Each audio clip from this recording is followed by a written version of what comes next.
Thank you all for coming tonight, considering the air index that was outside. So I saw a lot of shiurim that were normally supposed to be canceled that actually continued. And it was very impressive, the amount of people that came to different classes that I gave, different base medrashes that I saw today. So Baruch Hashem, Torah still has its kiyum, and people still, they understand that the real oxygen is Torah. So you can have an unclear day outside, but you saw people going to learn. Shkoyach for everyone that did that. Anyway, I would like to thank HaKadosh Baruch Hu for giving me the opportunity to learn and teach His Torah. It's not always, it's not always a person gets the opportunity to not just learn, but to be able to give over. So I thank HaKadosh Baruch Hu for that. I'd also like to thank Rav Yigal Chaim of Shlita and Rav Elba of Shlita for giving me the opportunity to be here. I do remember being here 30 years ago, close to 30 years ago, as a youth director, as a Rabbi in the yeshiva Ol Simcha. So it brings back unbelievable memories to be able to come back here and actually be able to give in the same location here that I gave classes 28, 29 years ago. So Baruch Hashem for that. Also, I'd like to thank Chazaq, and I'd like to thank Torah Anytime for always sponsoring and always giving out the shiurim that they give out. So before I always start a shiur, I always like to say a story. And the reason why I say that story is because not everybody wants to listen to a full video. Not everybody has the time. Not everybody has the gedult. So I like to say a very powerful story. And from that powerful story, at least if people listen for 5 minutes, they benefit something. So they walk out with a great story, and it's something inspiring. So I want to tell you in Perek Daled, Mishnah Chaf, in Pirkei Avos, Amar Rav Masi ben Cheresh says, "Have a makdim bis shalom l'chol adam." A person should always, not only should he say shalom, but to the diak that he should say the shalom bis shalom.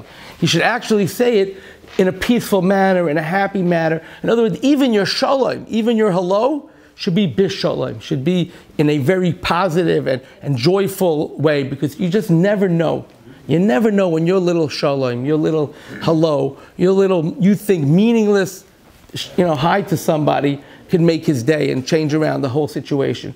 So there's 2 stories that I actually saw. One of them I witnessed actually, and one of them I saw. And it just shows you the greatness of what it means to the small gesture of reaching out to somebody when you think it's meaningless, but who knows how great the results of your gesture is.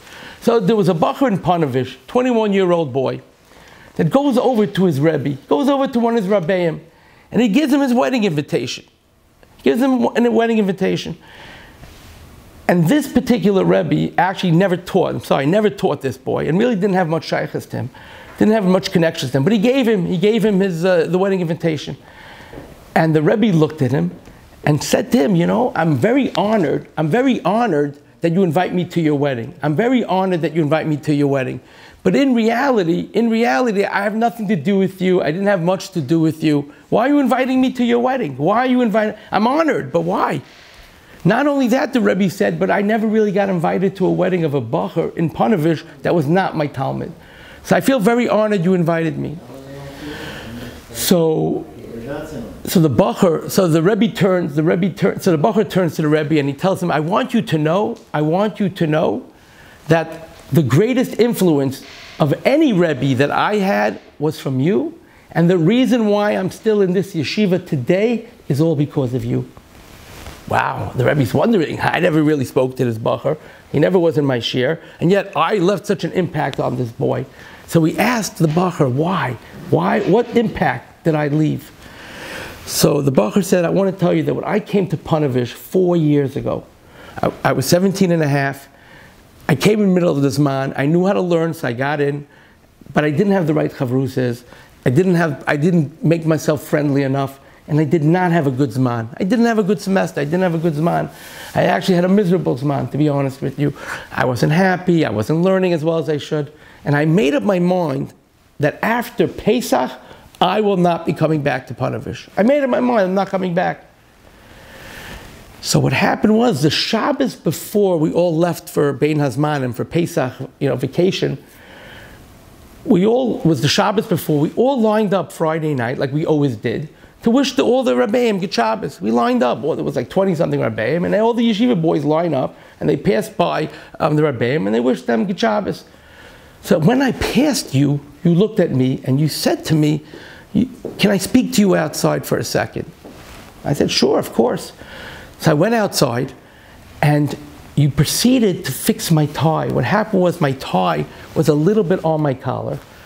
And not only that, you asked me if I could take off my tie, and you redid my whole tie. You did it nicely and you did it professionally, and you said good Shabbos to me, and I walked back in. That Pesach, I thought about what you did for me. I said, here's a Rebbe that I had no shaykhs to. He didn't want to embarrass me in front of everybody to fix my tie. He called me out of the line. He left the line. Walkin was saying good Shabbos. He left the line, and you proceeded to fix my tie. I made up my mind that Pesach that I'm coming back for another month or two. No matter what happened, I'm coming back. And I ended up staying for another 4 years. I ended up staying for another 4 years. So this little thing that you did by fixing my tie actually kept me in this yeshiva, this great yeshiva called Panavish, and I steig. So you are apropos more than anyone else to be at my wedding. So that's a beautiful story. What a little gesture that you think is meaningless, what it really does. Okay, so I saw this story on Shabbos 6 weeks ago. I saw it on Shabbos doing Pirkei Avos. I saw the story. So what did I do? I was telling people the story over. That Sunday, I met a psychologist, not my psychologist, but I met a psychologist. And I told him over the story. I said, I want to tell you an unbelievable Dvar Torah. I want to tell you an unbelievable story. So he tells me, I have an amazing story for you also. I have an amazing story for you also. And he tells me like this. He says to me that 4 years ago, I live in Far Rockaway. I live in near the five towns. I'm not part of the 5 towns because they won't accept me. That's what I'm saying. Not because I don't want to be part of the 5 towns, but you have to make sure that you have your gedarim, your fences. You are not part of the 5 towns. Anyway, so I was telling him the story. So he tells me that he was walking on Central Avenue on a Sunday, and he was in a rush. He's about to get into his car. And he sees a boy walking on Central Avenue with a hoodie, very confused, very unhappy. Something was bothering him. And I said to myself, I'm always busy. I'm dealing with people. I need to get into my car. I got to go somewhere. But something touched me. And I said, you know what? Don't go into the car. Go around. Find out what's wrong with the kid. So that's what I did. I went around the car. I went over to I quickly ran after the kid. And I stopped him and I said, hi, what's going on? What's your name? And I mentioned my name. And I asked him, is everything okay? And he tells me, no, everything is not okay. I said, what's going on? I'm very depressed. I'm very down, he tells him. So I proceeded for a few, 30 seconds to tell him, don't give up hope. Always be happy. You never know. And then I gave him my business card. And I said, listen, if you really want to speak to somebody, call me. Call me. No, I wasn't planning on charging him. I just said, I saw somebody in distress. I gave him my business card. And then I got into my car and I left. 4 months later, this psychologist tells me he receives an email. He receives an email from this boy. And it says, dear Dr. So-and-so, I want you to know that I've been in rehab for 3.5 months. I got out 2 weeks ago. I'm in a halfway house. And I'm doing much better, thank God, he tells him. But I want you to know something. That the day you met me, I was planning on committing suicide. This is what he tells him. I was planning on committing suicide either that afternoon or that night. I didn't know how I was going to do it, but I was planning on doing it. And when you stopped and said hello to me and asked me for the few seconds, that 20, 30 seconds, ask how I was doing, I felt a little light. I felt a little sunlight in my life. I felt a little good. And then I had a fear what I was about to do that day. And I ran home and I told my parents. And my parents sent me to this place, and Baruch Hashem, thank God, he says, I'm doing so much better. So he says, you never know when you think that your little hello, your 20 seconds, it means nothing. It brightens people's days, and you don't know to what extent it does. So that's something I wanted to leave you with. I think it's an unbelievable 2 stories. And it's just, you never know. Have a maktim b'sholem l'chol adam. You never know when your sholem means anything. So that's the first one. Now, before we get into the topic of the lecture, which I'm not going to get into now, but basically which is, how do we instill in our children the love of Torah? And how do we instill in ourselves the love of Torah? So before I get into that, I just want to mention something on the Parsha. We know that in this week's Parsha, besides the many, many different things that are in the Parsha, one of the things, obviously, which people love to focus on is the menorah. Aaron felt a little bit, he felt bad that HaKadosh Baruch Hu didn't ask him to bring the karbanot with the Nesiyim. He felt bad. Now, why Hashem didn't ask him to do it, I do not know. I'm still debating, trying to understand the answer. Why Taka didn't Hashem tell him to also do the karbanot with the Nesiyim? But one of the reasons why Aaron felt bad was he thought maybe Hashem was upset at him for the Chet HaEgel. Because this really took place after the Chet HaEgel. The whole Mishkan took place afterwards. So he felt that maybe Hashem was upset at him, and therefore the Shevet itself would suffer, and they also would not bring any karbanot. So he felt a little bit bad. So Hashem told him, no. Yours is greater than theirs because you're going to do something more special. I don't know if it's more, but different. Not everybody gets to do this, which is to not only light the menorah, but to take care of the menorah. So what did he do? He went and he was told that he's going to take care of the menorah. And this taking care of the menorah, HaKadosh Baruch Hu tells him, is greater than most of the things that are being done. Okay. So it says that he was told to fix it, he was told to clean it, he was told to light it, and he did it himself. He didn't send anyone else to do it. But there's a Rashi that I want to focus on. The pasuk says, "Vayas kein Aharon," that Aaron did everything Hashem told him to do. So Rashi sees this obvious question. Now, what do you mean? What do you mean that he did everything Hashem told him to do? Of course he did everything Hashem told him to do.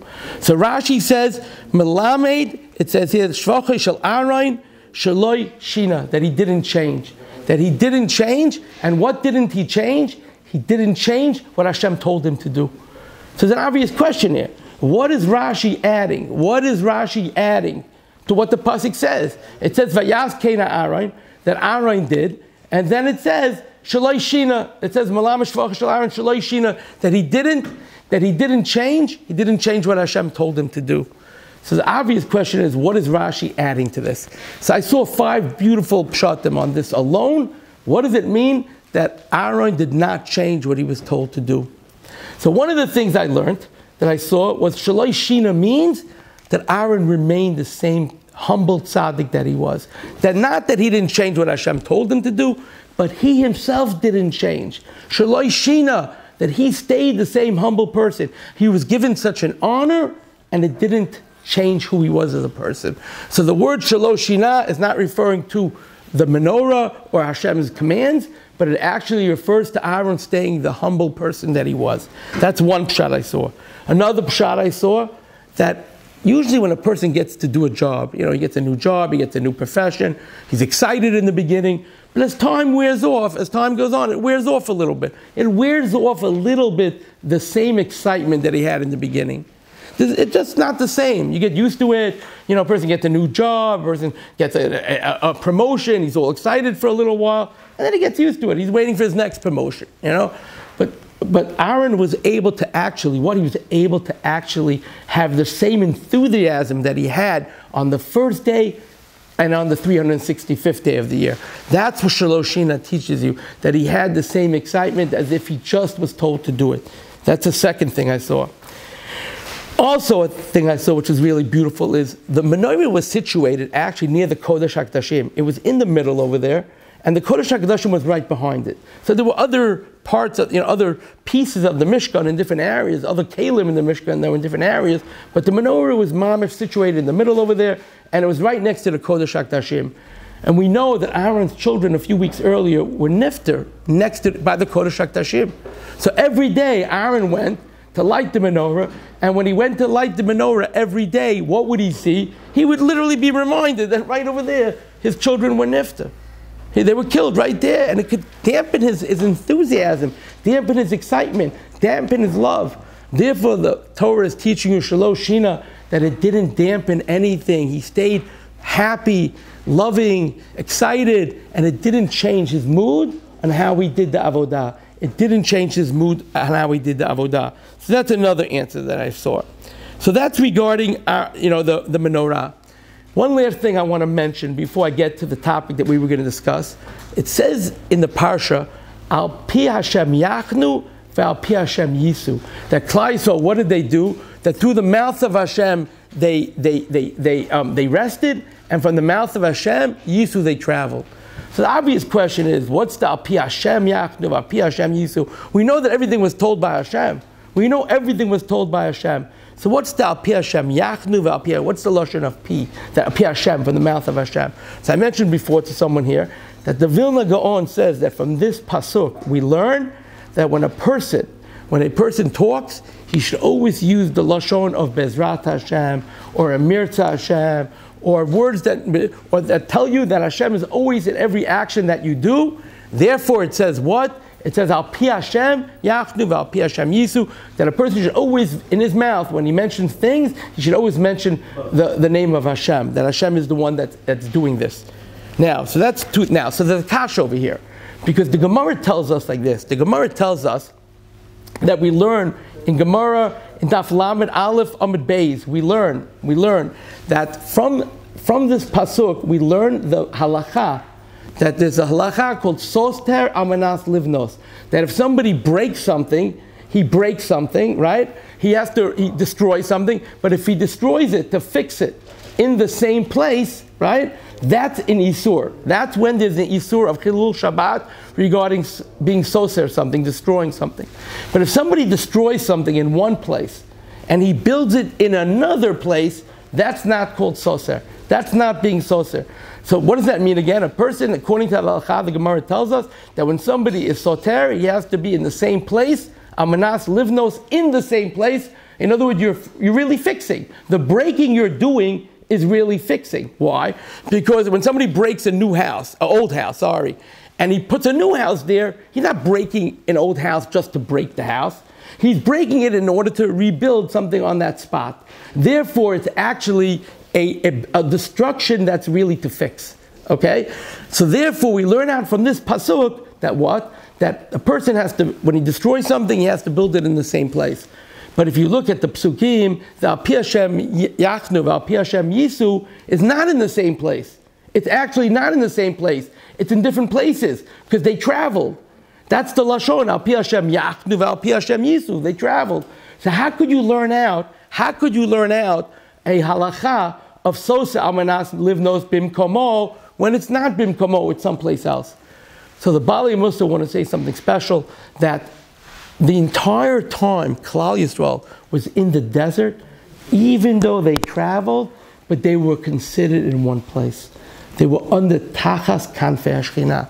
They were always in one place. That even if they went here and they went there and they went here, they were always in one place. For example, if somebody's in his house and he goes upstairs, downstairs, he's going upstairs and downstairs, but he's in his house. And Chaim Shmulevitz actually wants to give a very nice mashal. He says, you go over to a child, a 1 or 2 year old child, that his mother's holding him. Let's say his mother's in Target, okay? His mother's holding him. You go over to the 1 year old, 2 year old, and you ask him, where are you? He's not going to say Target. He says, I'm in my mother's arms.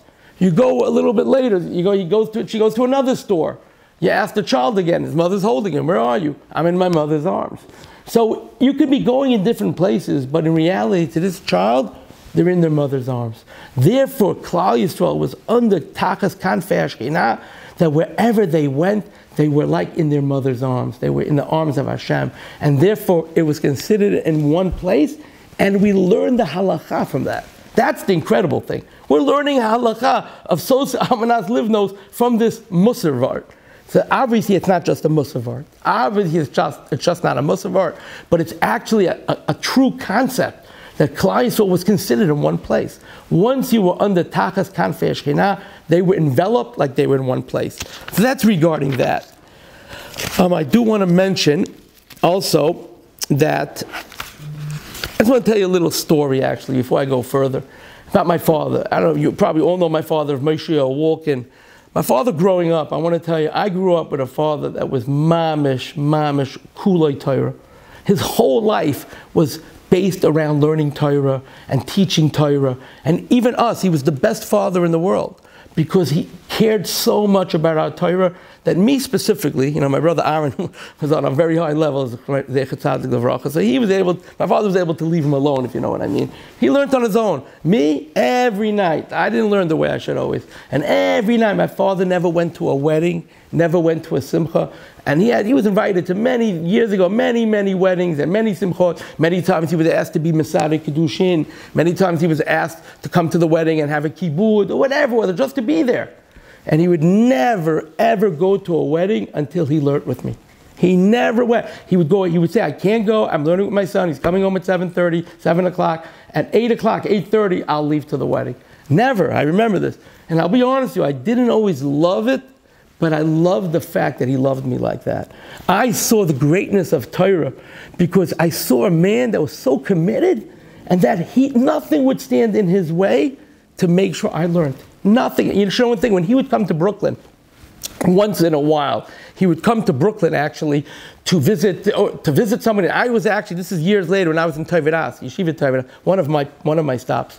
When I was in Yeshiva Toivadas, he would make sure, he would ask my mother if she can stop for a half hour on the way back home from wherever Simcha he was in Flatbush or Barbach, that he can learn with me. That he could learn with me. I didn't always know he was coming. I wasn't always there. But he would always make that stop. He would. I know. People would come to me, your father was here. What? He wouldn't even, it wasn't no phone call. Nobody had a phone in those days. You had to call the payphone in Yeshiva. Nobody picked up. It's a big 1, 3, 4 payphones for 500, 400 bucks. But he would always make sure of that. He would always make sure of that. And that was a lesson he always taught me. A lesson he always taught me. I will tell you that when I actually got married, he was worried. I was supposed to go to Eretz Yisrael to learn right away. I didn't go to Eretz Yisrael right away. I went the year after my marriage. I was supposed to go that year, but I went after.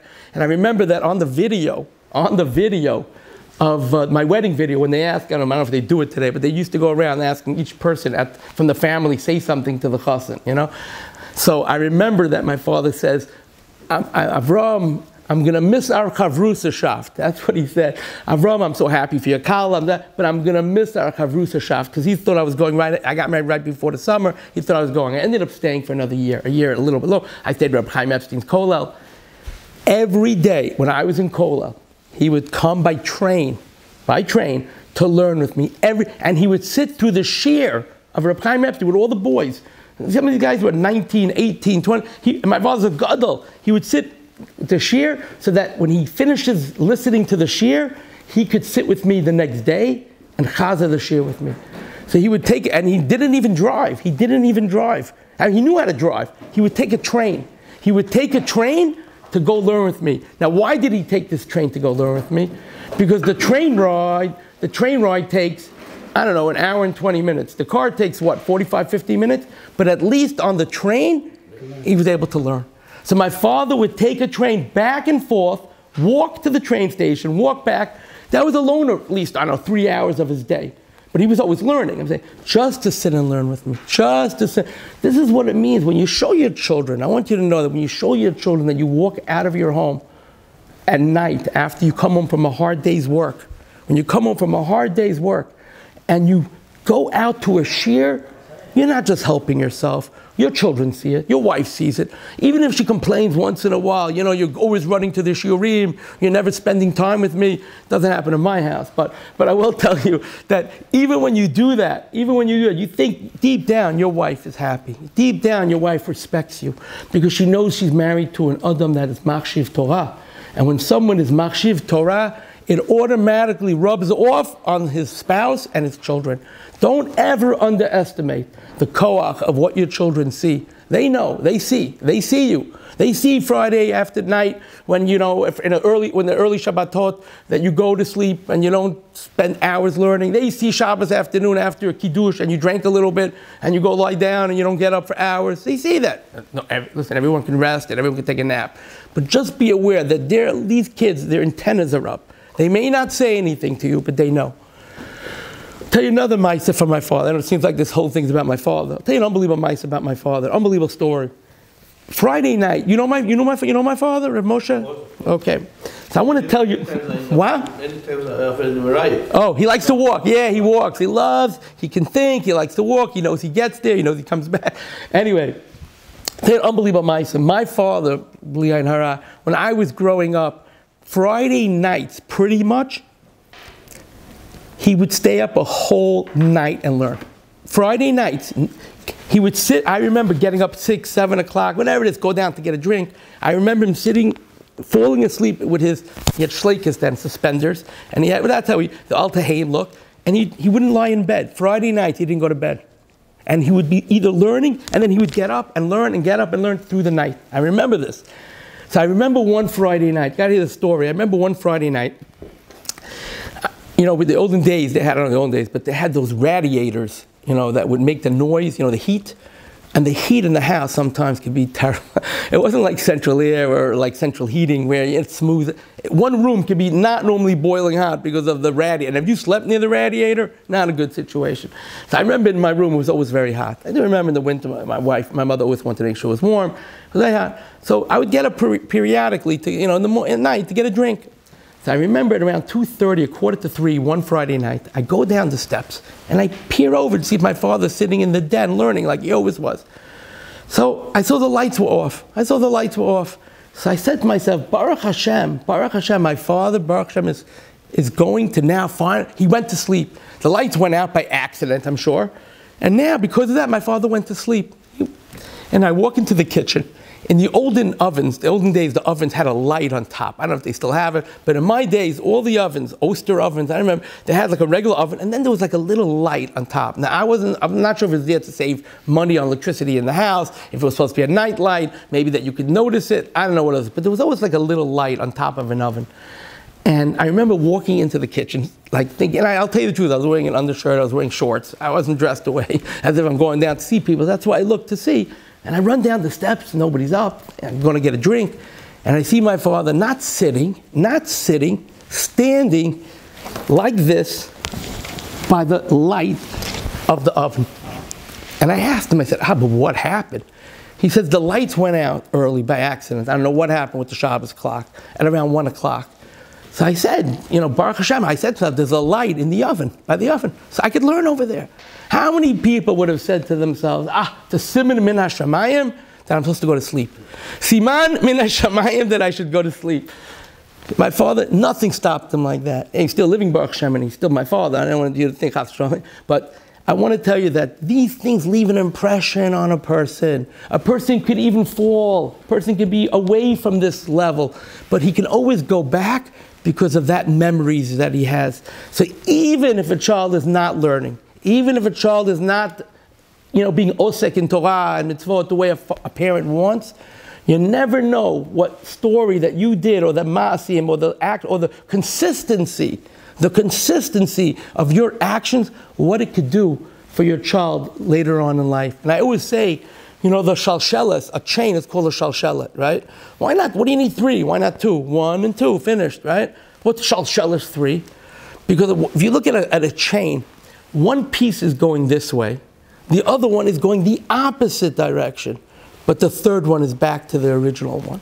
So it could even skip generations sometimes, Torah. It could even skip where maybe one child did not follow the way he should, but you never know what his children might follow because of the original chain of schutim. And also when a person sees his children, a person sees his grandparents, how they behave, you never know what Rosh Hashanah it has on a person. So I'm going to leave you with 2 stories now. 2 stories from Rav Shach. One story from Rav Shach goes like this. Rav Shach, when he was very old, he actually, he never really went second Seder to the Bet Midrash. Now, I was Zochah to see Rav Shach a few times. And you just see different people. Zochah to see the Steipler I saw many times. Reb Chaim Kanievsky, I used to go every year. But Rav Shach, Rabbi Yosher, Rabbi Aaron Leib. To see these people, I always used to tell Rashi Yeshivot and Rabbeim in America, make a school trip for 8th grade. Make a school trip to visit these Gedolim. Because the guys today, the kids today, if they never saw Reb Chaim Kanievsky even once in their life, they're never going to be able to relate. When you see something, ain't a doma shmiya l'riya. So I used to tell certain Rashivas, do me principals, make a school trip for a week, raise some money, I don't know what you have to do, and let every year's 8th grade go for at least 3-4 days to meet the Reb Chaim Kanievskys of the world, to Reb Aaron Leib Steinmetz, because once they're gone, these kids will never be able to understand what this level was. They would never be able to understand. I walked into the Steipler's room. I saw him twice in my life. When I was in 7th grade, when I was 7 years old and 9 years old, because my grandfather from my mother's side was a big Yerushalmi Dikkai Yid, and he would always go to the Steipler of Shach. That's where I got to these people. From my mother's side, she would always go.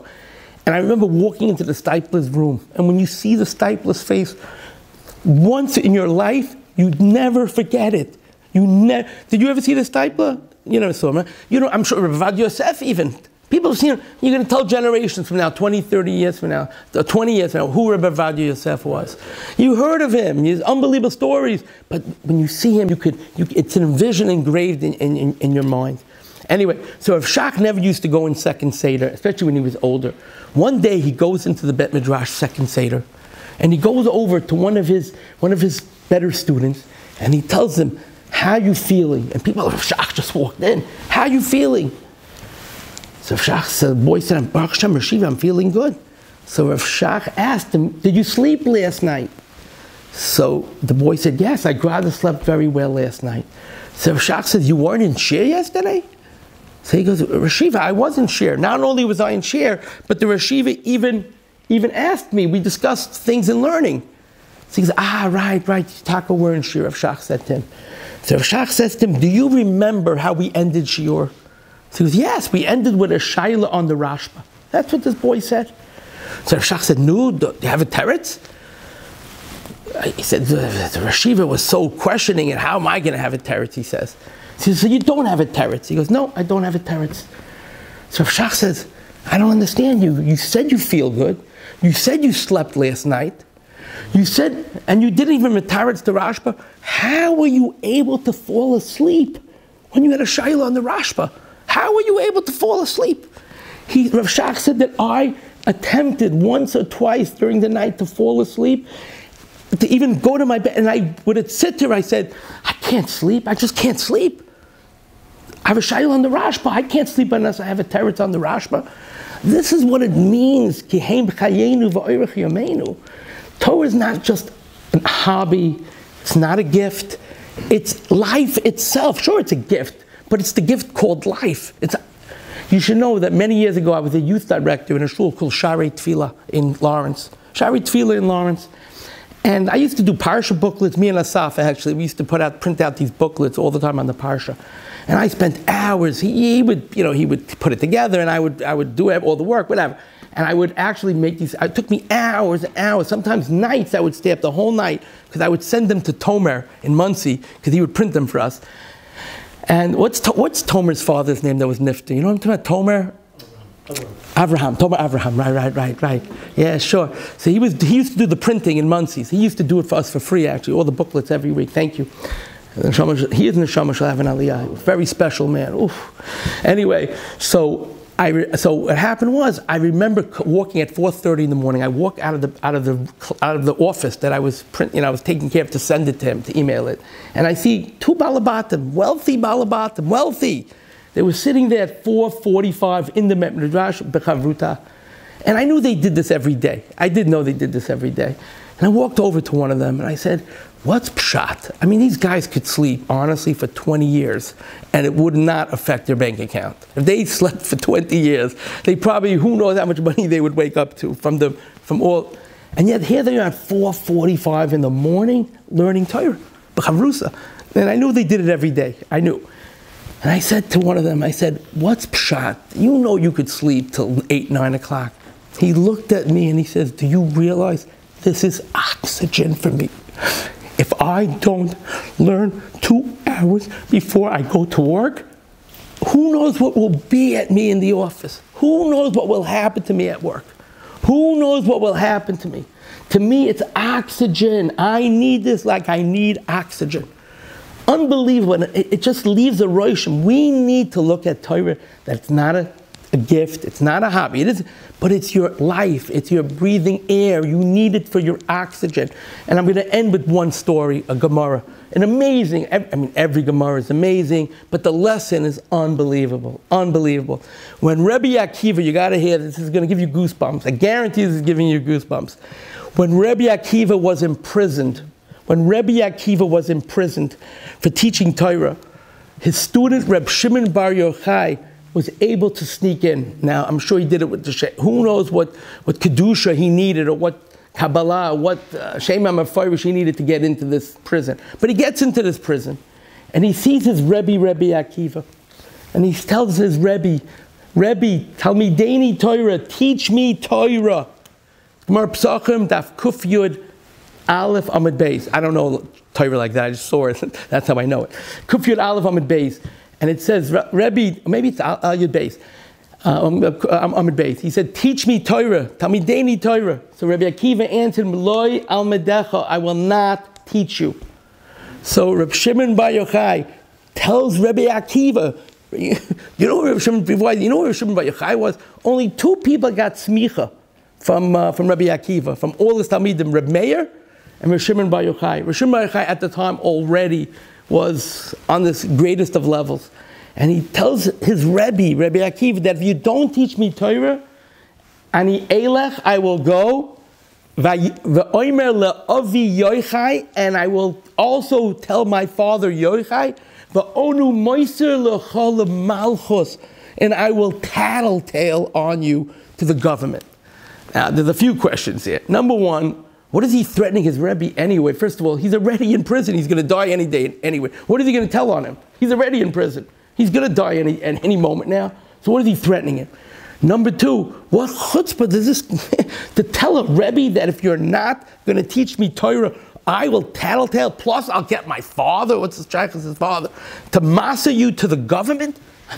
One of the worst things a Jew can do is Masira. One of the worst things. I know somebody, I'm not going to obviously mention his name, but I know somebody in a neighborhood that went to prison for 2 years on a white-collar crime. And really, he could have gotten off. I know the story well because I was talking to this guy to give him, Chazaq a little bit. I knew his kids. On a white-collar crime that if he tells on his partner, he gets off. He gets off if he tells on us, because they had a lot more on his partner. And he didn't tell on his partner. He went to prison for 2 years. I know the guy. And he's a very chashuv man, right? He's Adam Gadol today. I'm not going to get tshuva, but he's Masira. So here he's threatening his Rebbe Masira. Now let's get, Maharsha says, first of all, the reason why Rabbi Akiva did not want to teach his Talmud Torah was because if word got out that he was teaching him, they would kill Reb Shimon Bar Yochai. This is before they were looking for Reb Shimon Bar Yochai. So therefore he didn't want to do it. But now let's get back to the threat. So Rabbi Yaakov Naiman, the Talmud of the Brisker Rav, wrote in a sefer called Darchei Musar, big Talmud of the Brisker Rav, wrote in Darchei Musar something unbelievable. He says, Rebbe, Shimon Bar Yochai wasn't threatening his Rebbe that it's going to be moiser and get his father involved. He was telling Rabbi Akiva that if you don't teach me Torah those few more minutes that I need, I can fall to such a darga that I could lose my mind, that I could even be moiser you to the Malchus. Without my Rebbe's Torah for a few minutes more, I could lose myself. I could fall to such a level that I could even be capable of not just being moiser on you, but actually getting my father involved, to be chayti umachti as a rabbim, to get him to sin, so he loses his olam haba. But because I lost myself and I could not think clearly, and I fell to such a level that if you don't teach me, I could even fall to that level. You have to understand what it means to have a Rebbe. I want to tell you, I don't know, every person must have a Rebbe that he's close to. And if you don't have a Rebbe, asay lecha Rav, find one. My brother was my Rebbe. I'm going to be honest. My brother was my Rebbe. I would ask him every little emotional question, spiritual question, halacha question, just basic understanding question. My brother, Reb Aaron Zatzal, every time I needed something, I called him because I felt he knew clearly me, and he knew every situation. I knew that. I'll be honest, I haven't found anyone yet personally. I go to my father, obviously, but I haven't really found anyone personal yet that I feel would understand me, know me, and understand the matzah of the way. But we need to understand, we need to connect ourselves to our Rabbeim. You must have a Rebbe that you trust, that knows your inner details, that you could be open with on the most minutest details, that a Rebbe that you don't have to be embarrassed to tell him the most embarrassing things. Because that's what a real Rebbe does. He's not going to look at you differently. He's my Rebbe. The same way you have a conscience, that you could live with your conscience and you could talk to yourself because you know what you do, you need a Rebbe like that. So I want to end with that. You must look at Torah that it's oxygen, not just a gift. You must show your children. You must show your children an example through your actions. The greatest chinuch is your own actions. When they see you learn, that's when they have that love for Torah. When they see you happily learn, when they see you run to a shiur excited, when they see you come back from a shiur excited instead of showing you're exhausted from today. This is what they see, and this is what they internalize for the rest of their life. So I wish you all a wonderful, wonderful Shabbat, and I thank you for joining. Thank you. Kol tov.